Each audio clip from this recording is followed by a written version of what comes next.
Welcome to Inc.'s The Founders Project with Alexa Von Tobel. I'm Alexa, the founder of LearnVest, author of New York Times bestselling book, Financially Fearless, and second book, Financially Forward. I'm also the founder and managing partner of Inspired Capital, a venture firm focused on the entrepreneurs of the future. Each week, we sit down with a top founder to share their story of guts, inspiration, and drive. Hi, everybody. I'm your host, Alexa Von Tobel, and this week, I'm excited for you to meet Michael Brown, co-founder and CEO of Teamshares, a financial technology company that helps small businesses become employee-owned. Michael started Teamshares in 2019 with a massive mission to help a network of 10,000 small businesses become employee-owned, creating $10 billion of stock wealth. To date, Teamshares has raised over $245 million and acquired almost 90 businesses across the country. Prior to Teamshares, Michael pursued his entrepreneurial interest by purchasing and running multiple small businesses. He was previously an investment banker at the global financial services firm Perella Weinberg Partners, where he worked alongside future Teamshares co-founders Alex Yu and Kevin Shiiba. Michael is a graduate of the University of California, Los Angeles. I'm a proud investor in Teamshares and excited to share Michael's expertise with you all. And with that, let's welcome my friend Michael. Hi, Michael. Excited to have you today. Let's dive right in. Let's start at the top. Talk about the origin story of Teamshares and what Teamshares is. Yeah, so Teamshares is an employee ownership platform for small business. And how it came about was the three founders. We met in investment banking in New York. Kevin realized very early on he wanted to be in the tech industry. And so he joined a coding boot camp called General Assembly as the fourth employee, became the first PM, and eventually learned how to code. What Alex and I did is we went off and started buying small businesses, first one and then eight, and we jumped in and learned how to run them. And through the course of that experience, we, did a couple of things. One is we made the transition from being spreadsheet people to being, operators and later entrepreneurs. The second thing was we took all the cost out of acquiring a small business. We got that down to $10,000 to $20,000, which compares to, hundreds of thousands of dollars generally. And the third thing was that our largest customer was this very prominent, $7 billion revenue, fully employee-owned business called PCL that was bought from the family, in the late 70s for something like $40 million. So in the space of about a generation, it went from a very successful, small, lower middle market kind of family business to one of the most successful businesses in Canada. And along the way, created, millions of dollars of wealth in a fairly blue-collar industry. For us, we became really intellectually fascinated with employee ownership. And we also became aware that there's just such a problem in selling a small business that, there's a 70% failure rate in selling a small business. So we thought you could kill two birds with one stone by helping, solve the succession crisis for small businesses by Teamshares helping them become employee owned. Tell us a little bit more about the opportunity that you saw and the problem with the current illiquid nature of the asset class and what you're trying to fix. Yeah, so if you take a step back, these small businesses generally were never for sale. They were owned by families and passed down from generation to generation. And after the GI Bill, college became, widespread, which is an awesome thing. And it meant that, these families generally that own small businesses do fairly well financially. And so they started sending their kids to college. And we like to say sort of like when someone goes to Northwestern and their friends are going to Deloitte, they tend to go to Deloitte too. So what happened was that these kids they stopped coming back into the business. And that created a huge problem because since there was no like real infrastructure or market built up to sell small businesses and buy small businesses, it meant that these families, which is their largest personal asset besides their home, is utterly illiquid. So there are 6 million small businesses in the US, of which, depends on who you ask, between 2 and 3 million are owned by people baby boomer age or older. And around the world, there are tens of millions, if not 100 million in sort of developed economies. So that's sort of the opportunity set. And we actually, besides having a fairly theoretical TAM, right, we actually have 70,000 of these businesses come into our software every year that are businesses that are actively for sale. So it's fairly significantly large market. How small are these businesses? What kind of topics are they in? What do they look like? And what does it mean for Teamshares to buy them and roll them up and create liquidity? What does that look like? So let's start with what types of businesses, Sure. The range, the diversity, and then what does it mean for you to roll them up? What does that look like for the owner that you're interacting with? Yeah, so in terms of types, I'd say industry is probably the easiest classification to start with. So they're technically in over 40 different specific industries, but they really fall into six categories. And these are all traditional, kind of generally on average 32-year-old businesses, and they fall into six categories: business services, consumer services, distribution, manufacturing, restaurants, and retail. So these are everyday family-owned businesses. In terms of financial metrics, they tend to be, in terms of top line revenue, 2 to 10 million of revenue. In terms of EBITDA, on average, they're $500,000 of EBITDA, up to a million, down to a quarter of a million. Employees depends on the business model, but I'd say 20 to 40 is sort of normal sort of employee size.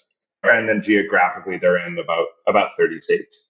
The first thing is that we don't really consider sort of rolling them up, because I think roll up connotes specific industry vertical where the goal is to buy and sell quickly, right, within a short time frame. What we do is we view ourselves as a bridge to help these businesses become ultimately 80% employee owned. So if you start with the initial problem set is that there's no buyer for these small businesses, then that means there's no buyer in the back end either. So what we've done is we've engineered a model to buy the business from a retiring owner. They actively choose us, as their exit, as their buyer. We then turn and we buy 100% of the stock from the retiring owner. We then turn and grant 10% of the stock to the employees. And over time, we use the cash flows of the businesses to buy back and retire our shares until it ends up being 80% employee owned. And what that means is that these businesses never actually have to be for sale again. They'll just be permanently owned by us and the employees. Can we talk a little bit about that shift to it being employee owned? Teamshares is changing that. Let's talk about your mission. Yeah, absolutely. We think that stock or equity is one of the key ways that people can participate in wealth as an employee, right? And this is the reason why in the tech sector, it's our own view that it's the number two reason why Silicon Valley happened in America, because widespread employee stock options occurred really because of Arthur Rock. The sort of one individual basically started that mission. So we view Teamshares as sort of the Arthur Rock of small business, that we are creating employee ownership for small business because we invented a simpler model and we built it in software, so there's no marginal cost for us issuing shares. What employee ownership to us means, so you can't just issue shares and expect that things are going to happen. It's actually a fairly gradual state. Employee ownership is actually a fairly scary when you do it properly, right? Including opening the books, right? It's actually a fairly scary proposition for most small business owners, right? And in fact, a lot of tech companies don't really open the books until they become public. So there's lots of frictions. That's why it doesn't really happen on a widespread basis. There are probably fewer than 100, employee-owned businesses in the U.S. Besides Teamshares, and there are 84 now in addition because of Teamshares. We believe that it needs to have a common party that is driving it and building expertise and doing it over time. It needs to be tech-enabled so that you take all of the cost out of facilitating the share programs. We further believe that you need to automate the money movement, and that's why we built a neobank.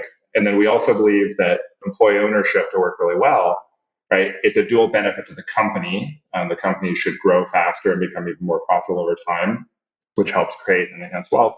And to do that, you need to have employees who are financially fluent, right? And so financial education is a big component of our model, something I know that's very near and dear to your heart and your past entrepreneurial activities. And so we do financial education both at the employee owner level and at the leadership level. And we actually, in our software, we actually open the books up so that employees can see the financials and see how they perform and understand how to pull levers in the business to make it even more profitable. Can you talk a little bit about what assets Teamshares has built to be able to go after this opportunity? Can you give us a sense of the units of business that Teamshares has developed? Teamshares, I guess maybe one way to think about it is sort of like the core competencies of what we do, because there's not really another company that's like it. I think from the outside, people think, oh, this is like a holding company, right? And mechanically, of course, there is a holding company element to it. Or they think, oh, it sounds like private equity, but it's very different. We have 2 junior investment people. We have 50 people building software. It's just not really a company that exists like us before. So I'd say the core competencies in Teamshares are finance and capital markets acquisitions. That's sort of one broad bucket. Another is software. Another is education. And another is actually small businesses themselves, right? We didn't just wake up in a dorm room and sort of decide to do this business. We learned it through buying and owning and operating small businesses using our own money and having to get businesses that were not that great to learn how to manage them well and profitably. So in terms of sort of the metrics of how to think about where Teamshares is today against those core competencies, in 2.5 years, we've gone from 4 companies to 84. That's 10 million of revenue to over 400 million of revenue. We believe we're the largest independent owner of small businesses, meaning sort of non-franchise businesses, and the largest facilitator of employee ownership in small businesses. Let me break that down. Effectively, Teamshares has built a software engine to go out and roughly in 6 categories of businesses, 2 to 10 million across the country, you ingest their financials and decide to make an offer to the owner. Then what you do is you provide a transition period from the owner to the team in terms of their ownership. And then you centralize a ton of services. Can you talk a little bit about the services that you centralize to help make those businesses more efficient and run in a more profitable manner? Yeah, absolutely. So Teamshares, as you described, is a very online and offline business. And so you just start off by describing all the software we built, which is to do with acquiring the businesses, issuing, managing equity and financials. So the offline piece comes down to leadership and trust is kind of how I think about it. And so most of these businesses are not big enough where there's an internal successor. We've had some internal promotes to president. They've actually generally worked out pretty well, but that's not the normal situation. To solve the second problem, right? If there's a financial transaction that happens, for the owners and the family to make them liquid, there also needs to be a leadership succession. And we built sort of a Teach for America for small business, using all the knowledge we gained from buying and running small businesses ourselves. And we recruit people from a range of really incredible companies to come and learn how to run these businesses and lead places literally like McKinsey and Tesla to come run small businesses. But it's not as simple as just being, hardworking and well-educated and having grit. It's a big transition to go from those types of companies into small business, and a fairly humbling one. From the employee ownership aspect, it's going pretty well now, but we had to learn, through a lot of iterations on how to build trust. The reality is that we are absolutely making the companies employee owned, but in order to solve the problem, it starts with the change of control of Teamshares being the majority owner. And when M&A happens, it generally means mass uncertainty and probably job cuts. And so actually building trust with employee owners and helping people understand. And part of the assets that we built up there's a lot of digital media and intellectual property that we built around what employee ownership means and how to understand it and what Teamshares is. And that's a key component to us being able to, acquire, 7 companies a month right now. Can you talk a little bit about what you feel like you will build and what this could look like in 5 years and 10 years, and dream a little? Yeah, it very much is our life's work. And it's very gratifying to work on something that you don't want to do anything else. I plan on, continually re-earning my job for the rest of my life to be able to have the privilege to lead this company. Our most wild ambition, right, is that in 30, 40 years time, it's actually just the default in small business that everyone gets stock. It sounds really crazy now, and a lot of people will just laugh at that, but it really was one person. Right? It was one person who drove around Silicon Valley and convinced investors first to give stock to the management team. And then later, when that was successful, convinced investors to give stock to all employees. It was so hard to do that even like some of the people in the garage with Steve Jobs didn't get stock. Steve Ballmer didn't get stock, and he was Bill Gates' roommate.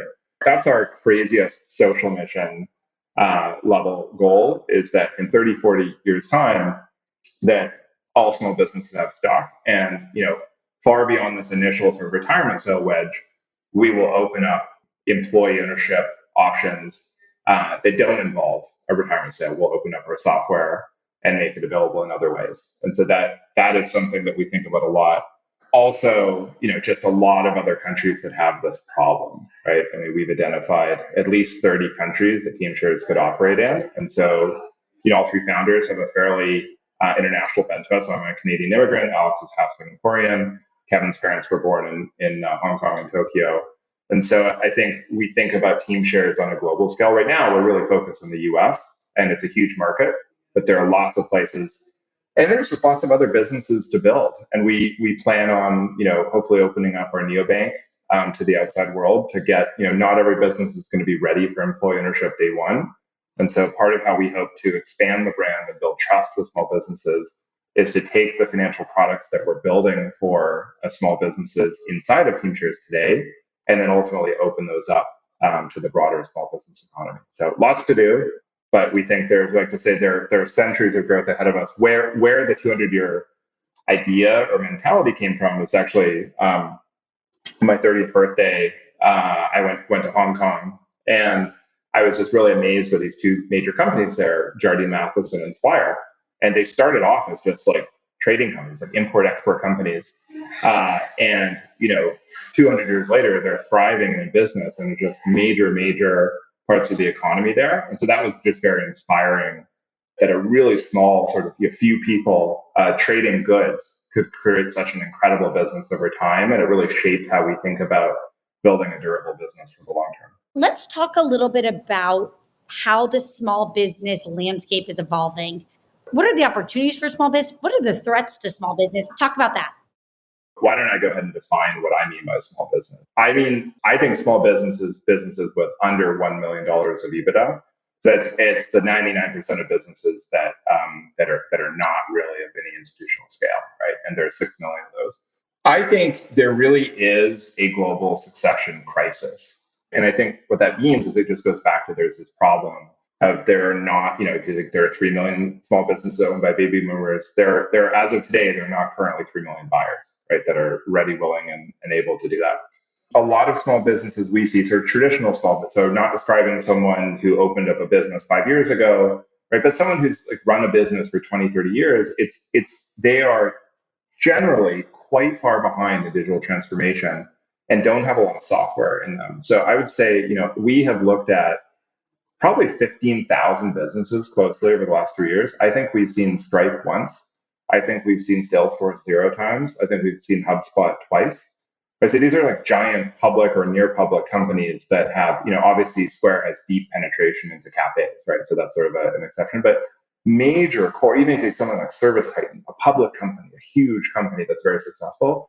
Most of the small business category, it's very hard to get software into small businesses. And this is one of the things that we're very excited about as a Teamshares, through our relationships with the companies, through the presidents, through really understanding the problem set, is going to be a conduit for getting software into these small businesses and helping them modernize.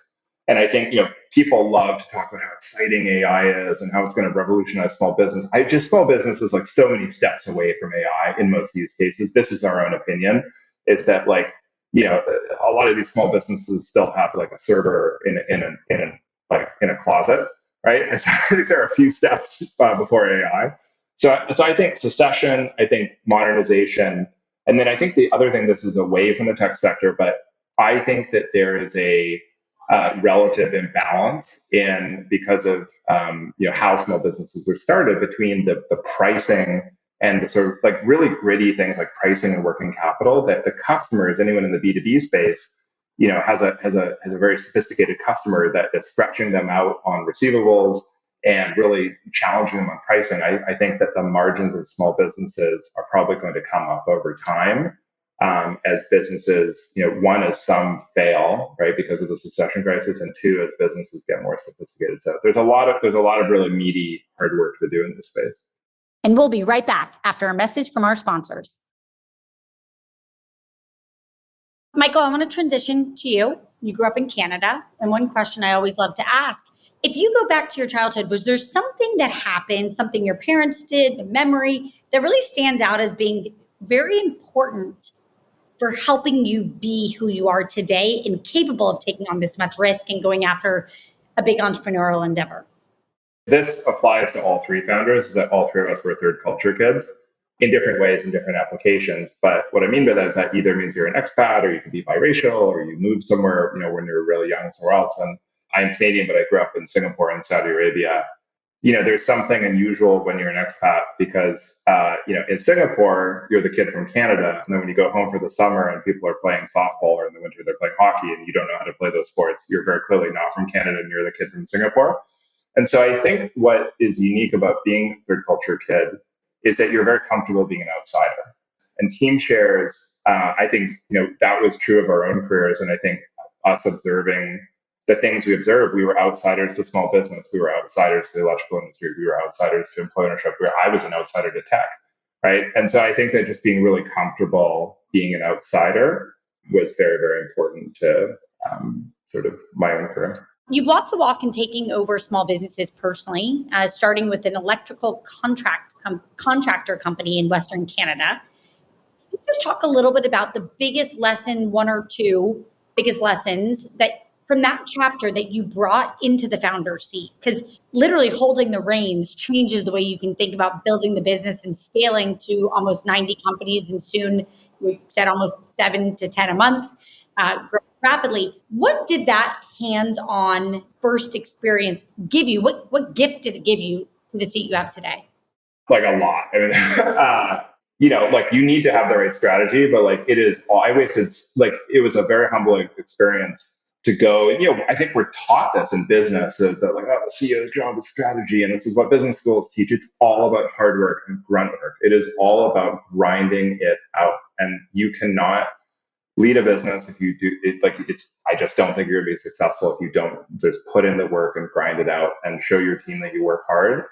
And so it's not to say that the right strategy isn't important. Of sure it is. And I think the quality of the strategy makes a big difference. But I think everyone wants to be the ideas person. And not everyone wants to be the person that grinds it out. And that is, things went a lot better for me once I realized that. And that, probably figured that out about 6 or 7 years ago. You really do have an incredibly long-term vision. Some founders sit in front of me here at Inspired and pitch me and say, hey, I want to go build this for the next 5 to 10 years. And that's a long period of time. Back to your 200-year business plan. Where do you think that comes from, that desire to change the entire industry? And inherent in that is an ambition and a patience. Where does it come from? Tell us about that part of you. There were a lot of people in our, as I'm an older millennial, probably about a year younger than you. And I think there are a lot of people in our generation read a book that talked about, oh, if you achieve this, you only need to work 4 hours a week. And I read that book too. And I did that. I achieved working 4 hours a week, and I became depressed about 3 months later. I was like, this is not what I was put on this planet to do. And so I learned through that experience that actually life was about fulfillment, right? And fulfillment comes from working on something that is one's life's work. And it doesn't matter what that is, but you need to find fulfillment. And so I think that's one part of it. And then I think the other part of it is that once we realized how to execute through thoughtful hard work, and if you're working on something really fulfilling, that actually there's a second element that actually there's a really intellectual, interesting sport of building a large company. It's actually really interesting. Like it actually, for us, the moment we decided to raise venture to build a public scale company was when we realized that, oh, we don't need to do this for money. Of course, we wanted to gain financial independence. Every single founder deserves that, but we could have had so much more had we stayed in investment banking or private equity. I think it wasn't about that, right? It was about like, oh, it actually, in addition to the social mission, it actually gets really interesting to try and build a giant company and to make the world a better place and try and build an interesting company that can be around for a long time. So I think it's a very different set of objectives that we certainly didn't get to overnight. I think it was from trying to achieve a different objective that resulted in searching for more meaning. What do you think the biggest entrepreneurial lesson that surprised you, the thing that you didn't totally appreciate? What was it? Just pay that forward to everybody else that's listening that may or may not start a company one day.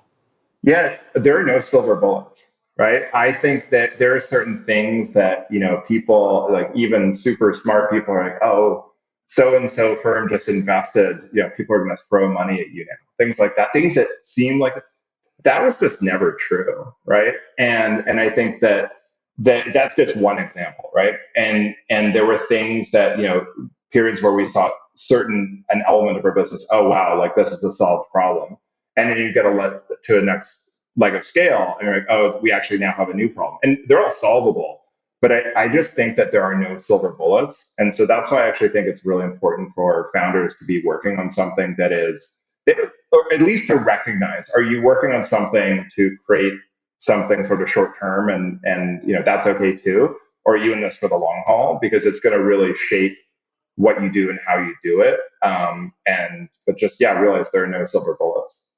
Last question before we move to our quick fire round. As a founder, Michael, what do you hold as sacred? What's sacred to you? I find it sacred to work with people who are kind and ambitious. And there's an interesting tension between that in our company because some people, not people in our company, but some people who are really ambitious are very sharp elbowed and very political. And some people who are super kind are not ambitious. But we've been able to walk a line and find people who are ambitious and kind and really civil, but also have very high expectations and want to work hard. And so that work environment is very sacred to me, and I think it's sacred to all of our colleagues at Teamshares. I love that. We're going to move to the quick fire round. I'm going to ask a question. You tell me your immediate answer. What gets you out of bed every day? My children, Edward and William, they're 4 and 6. What is your favorite interview question to get to the core of whether or not somebody is kind and ambitious? Ooh, I didn't come up with this question, but I really love the Don Valentine question, just like what matters. You just say what matters and then be silent. And it's just really interesting to see what people answer. Is there a quote or a motto that really is something that has stuck with you, something that is sort of a North Star in the way that you think? I don't know if this is actually a Buddhist phrase or not, but I saw somewhere on Twitter once upon a time, everything is workable. And it is 100% my mantra that everything is workable. And you can just work your way and think your way out of any situation. So. I agree. And I love that one. What was your biggest pinch me moment to date at Teamshares? What was the best day to date? So I'd say the thing that really, really surprised us is actually how we had high ambitions for what the culture would be, but we didn't, and it was very deliberate, but I would say that it when we realized how strong the culture was turning out, we realized it around 20, 30 employees.